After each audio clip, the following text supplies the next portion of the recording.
orang yang mengatakan dirinya sudah beriman kemudian istiqomah di atas pernyataannya itu, maka mereka akan mendapatkan pahala dan hadiah dari Allah, yaitu hilangnya rasa takut nanti di akhirat dan tidak ada rasa sedih lagi.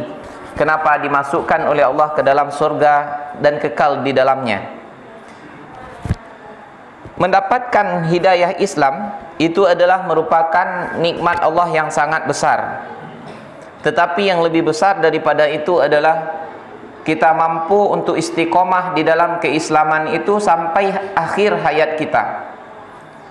Dan hal ini sebenarnya bukanlah hal yang main-main. Karena kita tidak memahaminya, maka kita kadang-kadang merasa aman saja, merasa tentram karena kita sudah Islam, nanti pasti masuk surga. Begitulah kira-kira perasaan kita. Padahal ulama-ulama, orang-orang soleh terdahulu, mereka sangat takut sekali kalau sudah membicarakan tentang istiqomah ini dan tentang husnul khotimah di akhir hayat atau tentang su'ul khotimah. Sampai-sampai Imam Sufyan Ats-Tsauri kalau diingatkan kepada dia masalah ini, dia sampai kencing darah. Kenapa kok sampai begitu sekali? Suatu kali dia tawaf di Ka'bah, kemudian berkucuran terus air matanya, sangat ketakutan bentuknya.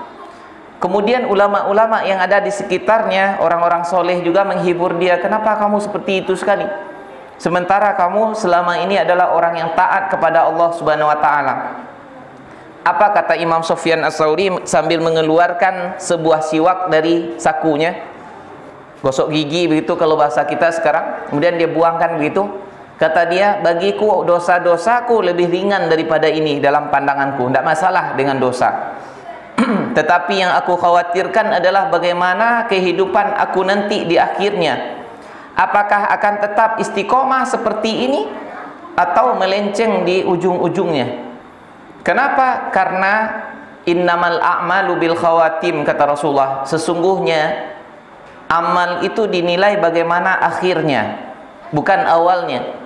Ada orang taat, soleh begitu, tapi di akhir hayatnya dia berubah, maka yang dinilai oleh Allah bagaimana akhirnya itu.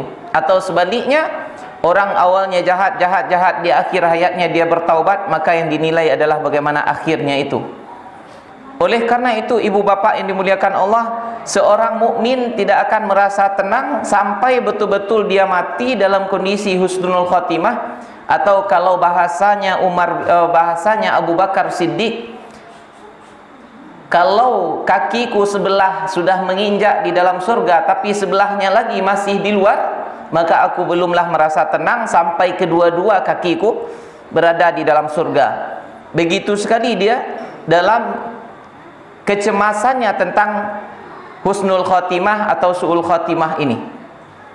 Kenapa banyak orang berubah di akhir hayatnya walaupun di awal-awal dia adalah orang yang baik?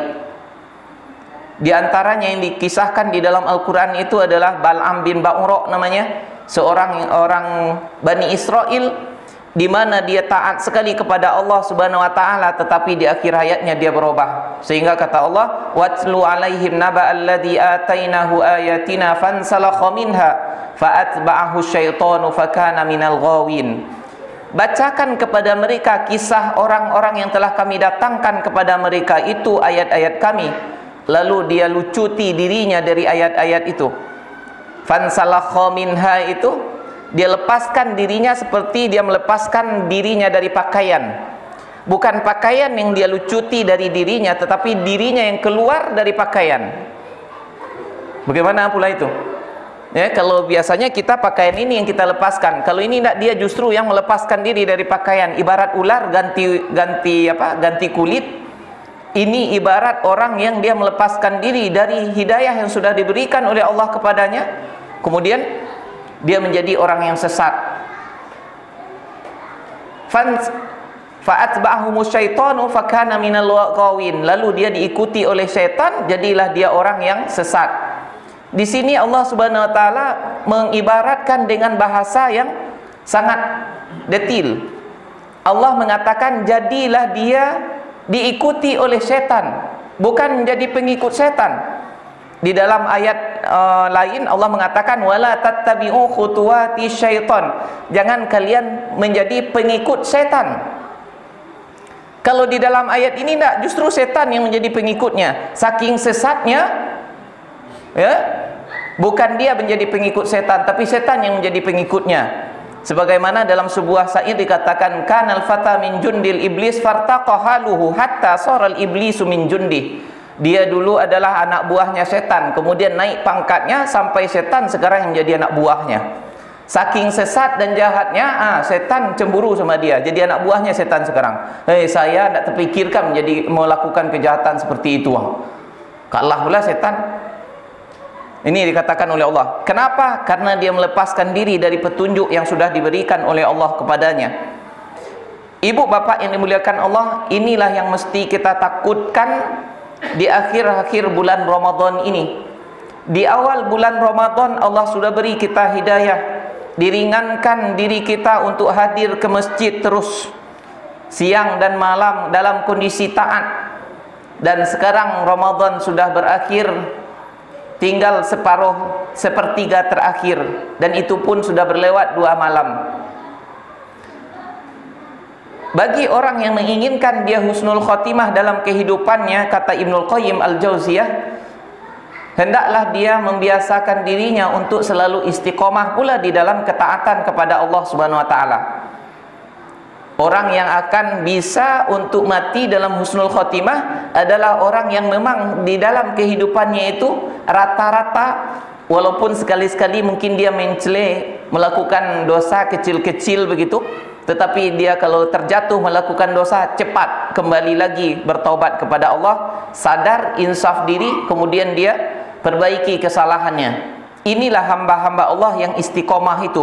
Bukan mesti pula dia tidak pernah berdosa. Kenapa? Karena kita orang makhluk atau Bani Adam, kata Rasulullah, semuanya pasti berdosa. Dan sebaik-baik orang yang berdosa adalah yang mau bertaubat.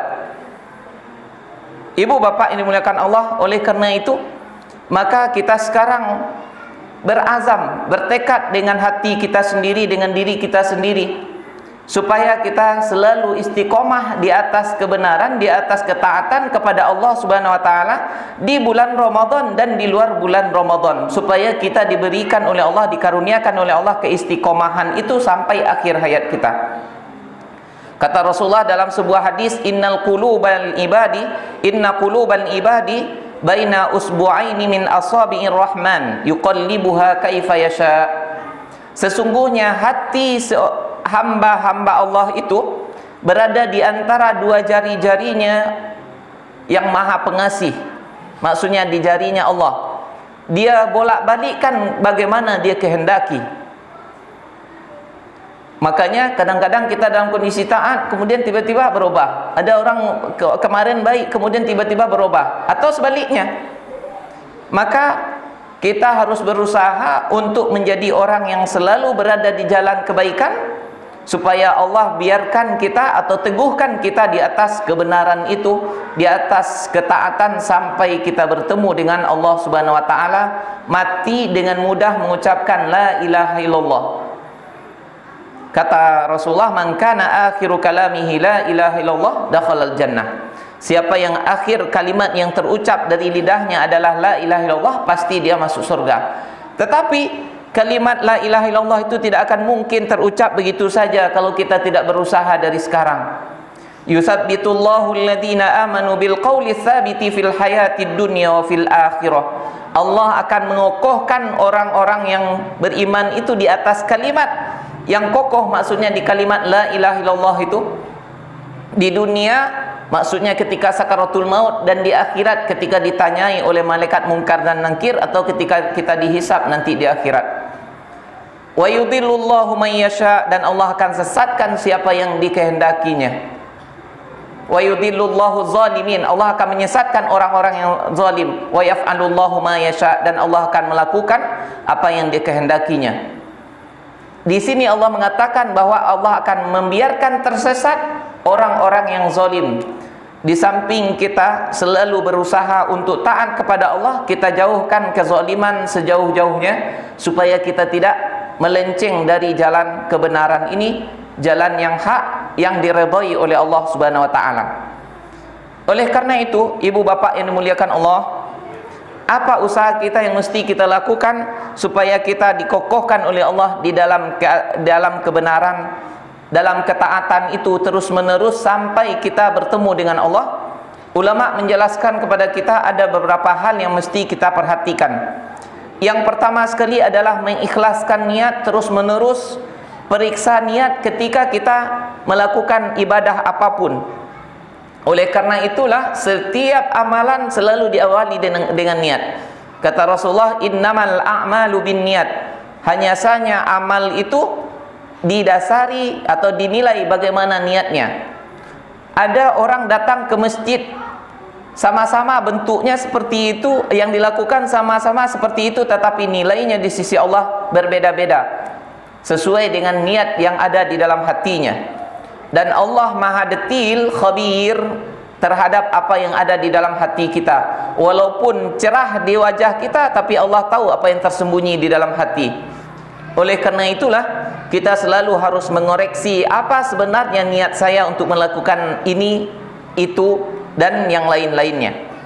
Sebagaimana pengajian kita beberapa subuh yang lalu sudah kita singgung juga, agar ibadah yang kita lakukan ini betul-betul lillahi ta'ala untuk mendapatkan pahala akhirat, bukan karena manusia, pujian orang lain, juga mengharapkan pahala duniawi. Kenapa banyak sekali panggilan, ajakan di zaman sekarang, kampanye untuk kita melakukan amal ibadah, tujuannya adalah duniawi semuanya. Sementara Allah mengatakan, man kana yuridu harsal akhirati nazid lahu fi harsih. Siapa yang menginginkan keuntungan akhirat, kami berikan kepadanya, bahkan kami tambahkan. Wa man kana yuridu harsad dunya nu'tihi minha. Siapa yang menginginkan keuntungan dunia, kami berikan kepadanya sebahagiannya saja, tidak keseluruhan. Wa ma lahu fil akhirati min nasib. Dia tidak akan mendapatkan bagian lagi di akhirat kelak. Kita beribadah macam-macam sekarang, apalagi yang berhubungan dengan apa yang bisa dapat pahalanya itu secara instan. Kita diajak untuk bersedekah banyak-banyak, tapi niatnya itu adalah supaya dikayakan di dunia. Salat banyak-banyak, apalagi duha, supaya kita dimudahkan rezeki. Seluruhnya dihubungkan dengan rezeki duniawi. Jadilah dunia ini sebagai darul jaza, bukan darul ibtila. Jadilah dunia ini sebagai kampung pembalasan, bukan kampung ujian lagi. Sehingga terbaliklah pandangan kita kepada orang, kalau dia kaya, hidupnya tentram, makmur, itu berarti dia taat kepada Allah. Kalau dia susah, berarti dia bangkang kepada Allah. Bukan itu. Bukan itulah standar taat atau baiknya seseorang dalam pandangan Allah. Siapa yang terus menerus dalam kondisi taat, walaupun hidupnya susah, itulah dia hamba Allah yang sebenarnya.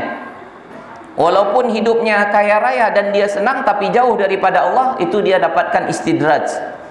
Ambil betul lah dulu sekarang, tapi nanti rasakan azab yang dahsyat di akhirat kelak. Na'udzubillah.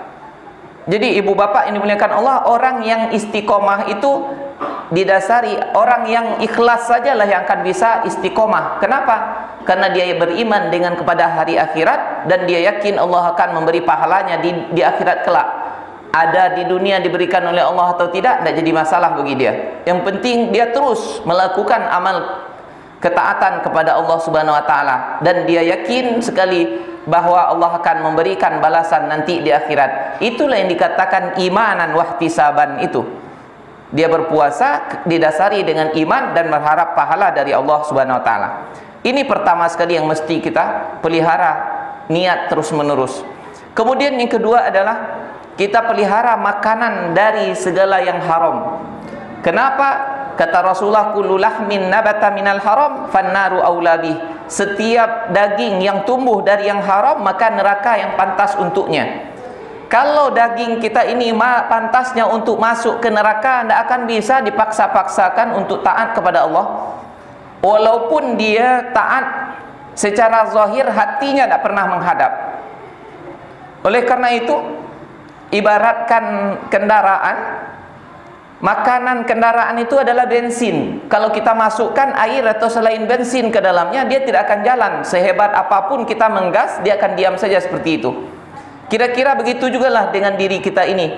Kalau yang dimuat ke dalamnya adalah sesuatu yang pantasnya mendorong dia ke neraka, tidak akan mungkin dia melakukan sesuatu yang akan membawa dia ke surga. Walaupun mungkin secara zahirnya bisa dipaksa-paksakan, tapi tidak akan mampu untuk istiqomah dan tidak akan mampu hatinya hadap kepada Allah Subhanahu wa taala. Oleh karena itu, sebagaimana wasiat Rasulullah kepada sahabatnya Sa'ad bin Abi Waqqas, atib mat'amaka takun mustajabat dakwah. Perbaiki saja makananmu, kamu akan menjadi orang yang mustajab doanya, dikabulkan oleh Allah. Tidak perlu banyak-banyak bahkan berdoa, ya, sedikit saja dia berdoa. Kalau makanan yang masuk ke dalam diri kita itu semuanya adalah yang halal, maka akan cepat Allah kabulkan doa-doa kita. Ibu bapak yang dimuliakan Allah, sedikit kita ingatkan. Dulu waktu saya di Mesir kuliah, suatu kali ada seorang syekh dekat rumah, ada masjid besar begitu yang biasa orang Indonesia banyak solat di sana. Dia buta, kemudian dia menyampaikan khutbah yang membuat seluruh masjid menjadi gemuruh. Apa yang disampaikan pada waktu itu? Tentang makanan halal. Apa katanya di antara yang disampaikan itu? Dia peleteri satu persatu. Saya mengatakan makanan yang halal itu bukan kalian tidak makan daging babi, darah, bangkai. Bukan itu saja yang haram. Itu sudah jelas. Bagi orang mukmin tak akan mungkin dia makan itu semuanya. Tak akan mungkin dia minum khamar. Tetapi saya sekarang mengingatkan, katanya makanan yang haram yang kita konsumsi tanpa kita sadar. Ada di antara kita yang menjadi dokter ketika dia dulu mengalami belajar kuliah tidak serius, kemudian akhirnya dapat juga syahadah ijazah sebagai dokter, kemudian dia praktek, malpraktek, maka hasil yang didapatkan itu adalah haram. Kita seorang guru diamanahkan dari jam 8 sampai jam sekian mengajar anak murid. Ketika mengajar asik dengan gadgetnya atau dengan sesuatu yang lain, maka di antara hasil yang kita dapatkan gaji itu sudah ada yang haram di sana. Pegawai negeri datang jam 8 pulang jam 3, harusnya begitu, kemudian melayani orang yang harusnya dilayani sambil minum, sambil makan, padahal waktu itu adalah waktu kerja, sambil ngobrol dengan kawannya, bahkan pergi ke mall. Itu di antara rezeki yang didapatkan ada yang haram. Tukang yang diupah untuk membangun rumah dari jam sekian dia harus bekerja, kerja setengah jam, merokok 1 jam. Di antara apa yang dihasilkan itu adalah harta haram, dipeleteri satu-satu. Akhirnya masjid gemuruh, tidak ada satu orang pun yang tak termakan yang haram jadinya. Ibu bapak yang dimuliakan Allah, ini perlu kita sadari di bulan Ramadan ini. Dan kalau ada di antara kita yang sudah terlanjur, kita segera taubat kepada Allah Subhanahu wa taala. Dan kalau kita perhatikan, kayaknya tidak ada kita satupun yang selamat dari makanan haram. Walaupun yang besar-besar, alhamdulillah insyaallah kita terjauh, tetapi ini yang perlu kita taubat kepada Allah segera sebelum kita berakhir dari dunia ini. Selanjutnya ibu bapak yang dimuliakan Allah, yang ketiga yang perlu kita perhatikan adalah menjauhkan maksiat yang tersembunyi. Kenapa yang tersembunyi? Kita katakan, insya Allah orang yang sholat 5 waktu sehari semalam ke masjid tidak akan mungkin melakukan maksiat besar. Tidak akan mungkin dia berzina, minum tua, kemudian makan babi. Itu mustahil itu. Ya.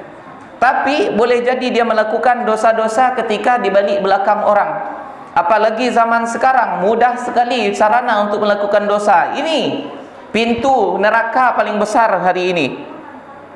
Apalagi untuk anak-anak muda, kita berhati-hatilah. Ittaqullaha fi hawatifikum. Bertakwalah kepada Allah dengan terhadap handphone kita ini. Ibu bapak yang dimuliakan Allah, kita jaga diri kita dan keluarga kita, anak-anak kita. Qu anfusakum wa ahlikum naro. Peliharalah diri kalian dan keluarga kalian dari api neraka.